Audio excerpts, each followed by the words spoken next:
इस वीडियो में मैं आपको पढ़ाई में मन लगाने का एक तरीका बताने वाला हूँ। देखिए, पढ़ाई में मन लगाने का तरीका, आज इस वीडियो में इस टॉपिक पर डीप में बात होगी। और आज मैं आप सभी से कमिटमेंट करता हूँ कि अगर आपने इस वीडियो को लास्ट तक पूरा बिना स्किप करे देख लिया तो मैं आपको यकीन के साथ कह सकता हूँ कि आज के बाद, ध्यान से सुनना क्या कह रहा हूँ, आज के बाद आप जब भी कुछ पढ़ेंगे तो आपका मन उसमें लगेगा, 100% लगेगा। क्योंकि इस वीडियो में ऊपर से बात नहीं होगी, बिल्कुल जड़ पे जाने वाले हैं कि क्यों हमारा पढ़ाई में मन नहीं लगता है, क्या कारण है और कैसे इसको ठीक करना है जिससे कि हमारा पढ़ाई में मन लगे। तो इस वीडियो को बिना स्किप करे लास्ट तक पूरा ध्यान से देखना, जो बताऊंगा बिल्कुल ध्यान से सुनना, ठीक है। डीप में डिस्कशन होगा पूरा, तो चलिए ये देख लेते हैं। हे दोस्तों, स्वागत है आप सभी का स्टडी हुकॉटी यूट्यूब चैनल में। आगे बढ़ने से पहले दोस्तों इस वीडियो को लाइक कर देना, टारगेट रखते हैं 2000 लाइक का, तो लाइक ज़रूर से कर देना। लाइक करना फ्री है, लाइक करने के कोई पैसे नहीं लगते। सब्सक्राइब कर लें और बेल आइकन पे ज़रूर क्लिक कर लें जिससे कि आप आने वाली कोई भी वीडियो मिस ना करें और फाइनली उन वीडियोस को देख के आपके अच्छे मार्क्स आ पाएँ। अब देखिए, सारे स्टूडेंट्स की यही समस्या है, चाहे वो कि छोटे से लेके बड़े तक का किसी भी लेवल का स्टूडेंट हो, कि यार पढ़ाई में मन नहीं लगता। सबकी यही समस्या है कि पढ़ाई में मन नहीं लगता, कंसंट्रेशन नहीं बनती, फोकस की प्रॉब्लम है, पढ़ाई में मन नहीं लगता, स्टडी टिप्स, दुनिया भर की चीज़ें, स्टडी टिप्स वगैरह। सबसे बड़ी समस्या, सबसे बड़ा रूट जो है वो है कि पढ़ाई में मन नहीं लगता। अब क्या करें? देखिए, सबसे पहले मैं आपको बताता हूँ, हम सबके कुछ सब्जेक्ट होते हैं, आपके भी जैसे कि सब्जेक्ट्स होंगे, जिस भी क्लास में आप होंगे उसके अकॉर्डिंग, ठीक है। अब उनमें से क्या होता है, एक या दो सब्जेक्ट कुछ ऐसे होते हैं जो कि हमें पसंद होते हैं। उनमें से भी सिर्फ एक सब्जेक्ट होता है जो कि हमें सबसे ज़्यादा पसंद होता है, जिसको हम थोड़ा बहुत पढ़ सकते हैं।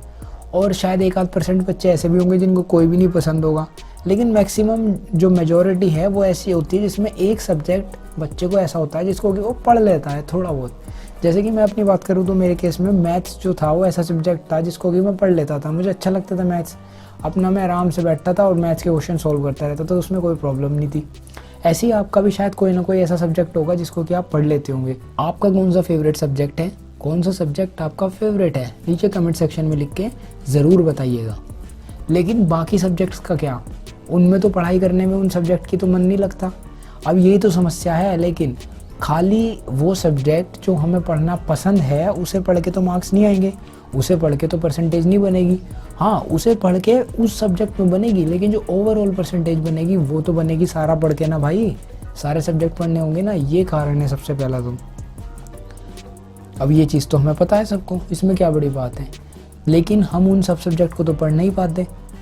तो कुछ ऐसा हो जाए कि हम सारे सब्जेक्ट को बिल्कुल इक्वली इम्पोर्टेंस दे के पढ़ने लगें और हमारा पढ़ाई में मन लगने लगे। ऐसा कैसे हो, ऐसा क्या हो कि हमारा पढ़ाई में मन लगे और हम पढ़े और हमारे अच्छे मार्क्स आएँ, तो वो मैं आज आपको बताने वाला हूँ। तो उसे बताने से पहले वो क्या तरीका है, वो क्या मेथड है जिसकी हेल्प से आप जो है पढ़ाई में मन लगने लगेगा आपका, मैं आपसे 1-2 चीज़ें कहना चाहूँगा और एक स्टोरी बताना चाहूँगा। सबसे पहले मैं आपसे कहना चाहूँगा कि कंसंट्रेशन कैसे बढ़ाएं और स्टडी टिप्स रिलेटेड, इम्प्रूवमेंट से रिलेटेड मेरे चैनल पे वीडियोज़ है बहुत सारी, उनको आप जा कर के देखिए। अलग अलग वीडियोज़ हैं, उनको देखिए अगर आपको उससे रिलेटेड प्रॉब्लम है इस वीडियो को देखने के बाद। और हाँ, मार्क्स लाने के लिए एग्ज़ाम पेपर को कैसे अटैम्प्ट करना है, जो प्रेजेंटेशन टिप्स हैं उसके ऊपर भी एक मैंने वीडियो बनाई है, वो बहुत ही अच्छी वीडियो है, स्क्रीन पे भी शायद आ रही होगी, आप देख ही सकते होंगे। ये उस वीडियो की थंबनेल है, तो इसको भी आप देख लेना। ये मेरी वीडियो है जो मैंने बनाई है, बहुत ही अच्छी वीडियो है।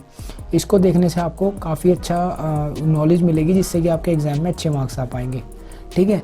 लेकिन फ़िलहाल हम बात करते हैं कि पढ़ाई में मन लगाने का तरीका है क्या असली में। तो मैं आपको अभी एक स्टोरी बताता हूँ, उसके बाद मैं आपको बता दूंगा। स्टोरी सुनना ज़रूरी है क्योंकि बेस स्टोरी में ही है। ये स्टोरी एक लड़के की जो कि 12th क्लास में था और उसका भी नॉर्मली सबकी तरह, स्टूडेंट्स की तरह मन नहीं लगता था पढ़ाई में। तो टाइम निकलता जा रहा था, जून, जुलाई, अगस्त, सितंबर, अक्टूबर तक निकल गया और नवंबर शुरू हो गया, है ना। तकरीबन मार्च में एग्ज़ाम थे उसके 12th क्लास के, मार्च के स्टार्टिंग में मान लीजिए।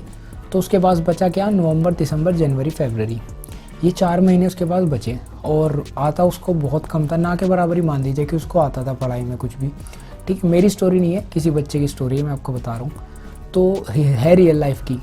तो अब वो मस्त अपना खेलता कूदता, ट्यूशन चला जाता, लेकिन कुछ खास पढ़ता नहीं। ट्यूशन में तो ट्यूशन वाला ही तो आपको पढ़ाएगा, जब तक आप उस घर आके खुद नहीं पढ़ोगे तो आपको कैसे समझ में आएगा, कैसे आप पढ़ पाओगे। मेन चीज़ तो घर पे आके पढ़ना है। अगर ट्यूशन भी पढ़ते हो तो पढ़ना तो खुद भी पड़ेगा ही। तो यही उस लड़के के साथ था, वो पढ़ाई नहीं करता था। तो फिर हुआ क्या कि उस लड़के का पहले से एक इंटरेस्ट था, उसका पहले से ही बहुत ज़्यादा मन था कि मुझे आईआईटी में सिलेक्शन लेना है। उस लड़के का ये था कि मुझे आईआईटी में सिलेक्शन लेना है। अब हुआ क्या भाई, आईआईटी में जाने के लिए भी तो आपको एक अच्छा स्टूडेंट होना चाहिए, आपका पढ़ाई में मन लगना चाहिए, पढ़ाई अच्छे से करोगे तभी तो उसका एंट्रेंस क्रैक कर पाओगे। तो अब हुआ क्या, जब वो 12th में था तो उस टाइम एक आईआईटी की तरफ से एक सर्कुलर जारी हुआ जिसमें कि ये बताया गया कि 12th क्लास में जिन बच्चों के 78% से ज़्यादा मार्क्स होंगे 12th में, सिर्फ वही बच्चे उसका एंट्रेंस एग्ज़ाम दे सकते हैं। ये बात उस लड़के को पता चली। अब उसका दिमाग घूम गया बस सुन के। उसे लगा कि यार ये तो प्रॉब्लम हो गई, 78% से अब मुझे मार्क्स लाने होंगे, और अभी जो मेरी स्थिति है उसके हिसाब से तो मेरे 70 भी नहीं आ सकते। 60 से 70 के बीच में भी मैं थोड़ा बहुत भी पढ़ूंगा तो खेल लूँगा, लेकिन 80 से मुझे 78 से अबव लाने होंगे, और कम से कम 80 से अबव का सोच के चलूँगा, तब जाके 78 से अबव आएंगे। तो अब हुआ क्या, उस लड़के ने अब उसका तो सपना था आईआईटी में जाना। आईआईटी का एग्ज़ाम तो एटलीस्ट देना ही पड़ेगा पहले, उसके बाद ही तो आईआईटी में जा पाएगा। तो उसको जब ये चीज़ पता चली कि भाई मुझे इतने से अबव मार्क्स लाने ही होंगे, तो उसने पढ़ना शुरू कर दिया। सब छोड़ा और पढ़ना शुरू कर दिया। दिन में 3 घंटे 4 घंटे जितना भी पढ़ सकता था वो पढ़ना शुरू कर दिया। उसके बाद पढ़ता गया जितना पढ़ सकता था, जहाँ से भी जो समझ में आया पढ़ता गया, और तरीके से उसने 4 महीने लग करके मेहनत करी, नवंबर, दिसंबर, जनवरी और फरवरी। उसके बाद उसने एग्ज़ाम दिए, एग्ज़ाम के बाद रिज़ल्ट आया, रिज़ल्ट के बाद उस बच्चे के 12th में आए 80%। 78% वाला बेंचमार्क क्रॉस हो गया। अब वो आईआईटी के एग्ज़ाम्स के लिए एलिजिबल था, और आगे चल के उसने एग्ज़ाम दिया नहीं दिया या क्या हुआ क्या नहीं हुआ, उसका मूड बदल गया, वो एक अलग चीज़ है। लेकिन इस स्टोरी से हमें क्या सीखने को मिलता है, ये इंपॉर्टेंट चीज़ है। पढ़ाई में मन लगाने का जो तरीका है ना, वो इसी स्टोरी में छिपा हुआ है। अब मैं आपको बताता हूँ। अब देखिए, जब तक उस लड़के को ये वजह नहीं मिली थी कि मुझे 78% से ज़्यादा मार्क्स लाने होंगे, तब तक वो पढ़ाई को लेके सीरियस नहीं था। लेकिन जैसे ही वजह आई पढ़ने की कि मुझे भाई 78% से वो मार्क्स लाने ही होंगे, वरना मैं आईआईटी का एंट्रेंस नहीं दे सकता, तभी के तभी उसने पढ़ना शुरू कर दिया। समझ रहे हो, एक वजह मिल गई थी उस लड़के को पढ़ने की। आपने कभी सुना है कि एक बच्चा खंबे के नीचे लाइट में बैठ के पढ़ता था और वो आईएएस बन गया? आपने सुना है कि हमारे यहाँ पे एक लड़का था, वो स्ट्रीट लाइट में पढ़ा करता था, आज वो यूएस में? ये सारी चीज़ें तो पक्का सुनी होंगी ना आपने। अब देखिए है क्या पढ़ाई में, अब इन सब चीज़ों से हमें क्या समझ में आता है, पढ़ाई में मन लगाने के लिए हमें एक वजह चाहिए।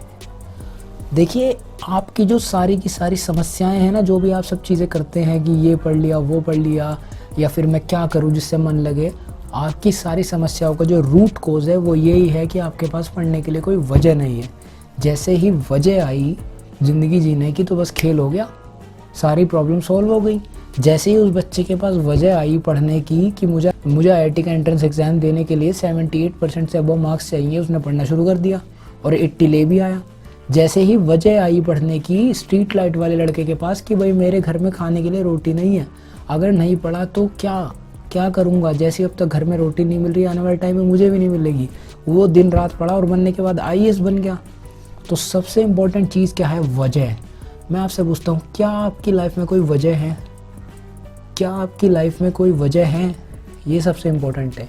आपकी वो कौन सी वजह है जो कि आपको पढ़ने पर मजबूर कर दे? याद रखिए, ये वजह नेगेटिव ही हो ऐसा ज़रूरी नहीं है। ऐसा ज़रूरी नहीं है कि स्ट्रीट लाइट में पढ़ने वाले ही सारे टॉपर बनेंगे, बिल्कुल नहीं है ऐसा ज़रूरी। शायद उनके पास लाइट होती तो वो और अच्छा कर पाते। आपके पास सारी फैसिलिटी हैं, बहुत अच्छी बात है, लेकिन आपकी वजह क्या है? क्या आप किसी बड़े एग्ज़ाम को क्रैक करना चाहते हैं? क्या आप 12th करने के बाद कोई कोचिंग लेना चाहते हैं? क्या आप 12th करने के बाद कुछ बिजनेस करना चाहते हैं? क्या आप सिंगर बनना चाहते हैं? क्या आप एक्टर बनना चाहते हैं? सही बात है, सब बन सकते हैं, लेकिन भाई एटलीस्ट 12th तो करनी ही पड़ेगी आपको। आप सब कुछ बन सकते हैं, आप शायद एक्टर भी बन सकते हैं, आप सिंगर भी बन सकते हैं, सब कुछ बन सकते हैं, लेकिन आज तो नहीं बन सकते। अगर अभी 10th या 12th क्लास में हो तो अभी तो नहीं बन सकते ना, या उससे भी कम में हो। अभी कम से कम 12th तो करनी ही पड़ेगी, तो उसके बाद सोचना कि क्या करना है क्या नहीं। फ़िलहाल कम से कम अपने अंदर ये झांक के देखिए कि क्या वजह है मेरी पढ़ने की। क्या पता आप कोई एग्ज़ाम क्रैक करना चाहते हो, ठीक है, तो इस चीज़ को समझ के चलिए कि मेरी वजह क्या है। सबसे इम्पोर्टेंट चीज़ है वजह। जैसे ही वजह आएगी ना, इस क्वेश्चन का आपको आंसर मिलेगा कि ये मेरी वजह है पढ़ने की। तो जैसे ही आप जब पढ़ रहे होंगे आपके दिमाग में ये आए कि यार और नहीं पढ़ता, उस शट यार दिमाग घूम गया, तभी याद करना अपनी वो वजह जिसकी वजह से पढ़ रहे हो। आपको अंदर से इंस्पिरेशन मिलेगी, अंदर से मोटिवेशन मिलेगी, बाहर से किसी मोटिवेशन की ज़रूरत नहीं पढ़ने की। तो यही सबसे इम्पोर्टेंट चीज़ है। जिन लोगों को ये समझ में आ जाएगा कि वजह क्या है उनकी पढ़ने की, उनका पढ़ाई में मन लगाना नहीं पड़ेगा, अपने आप लगेगा। ध्यान रखना मेरी ये बात, आपको पढ़ने के लिए वजह चाहिए। बस यही आज इस वीडियो में कहना चाहता था। उम्मीद करता हूँ कि शायद आपको समझ में आ गया होगा कि पढ़ाई में मन लगाने का क्या तरीका है। तो ये तो इस वीडियो में मैंने आपको सोल्यूशन बता दिया पढ़ाई में मन लगाने का। मैं आपसे पूछता हूँ कि अगली वीडियो किस टॉपिक पे बनानी है, अगली वीडियो किस टॉपिक पे आप बनवाना चाहते हैं, नीचे कमेंट सेक्शन में लिख के ज़रूर बताइए। आपका चाहे कोई भी क्वेश्चन हो, आप नीचे कमेंट सेक्शन में लिख के बताइए। मैं आऊँगा और आपके कमेंट्स पढ़ूंगा और उन पर आने वाले टाइम में वीडियोज़ बनाऊँगा। आप सभी लोगों के बहुत बड़े बड़े ग्रुप्स हैं व्हाट्सएप पे, मुझे पता है, फ्रेंड्स के, और भी बहुत सारे लोगों के ग्रुप हैं। यार इस वीडियो को शेयर कर दो, उनकी भी हेल्प कर दो। दूसरों की हेल्प करोगे तभी तुम्हारी हेल्प होगी। अगर आपको ज़रा सा भी लगता है कि इस वीडियो से आपकी स्टडी में कुछ हेल्प हुई है या हेल्प हो सकती है, तो इस वीडियो को यार लाइक कर दीजिए। और ऐसी ही और वीडियोज़ आने वाले टाइम में आपको मिलती रहें जिससे कि आपके अच्छे मार्क्स आ सकें। तो इस चैनल को सब्सक्राइब कर लीजिए और बेल आइकन पर भी क्लिक कर लीजिए जिससे कि आप कोई भी वीडियो मिस ना करें।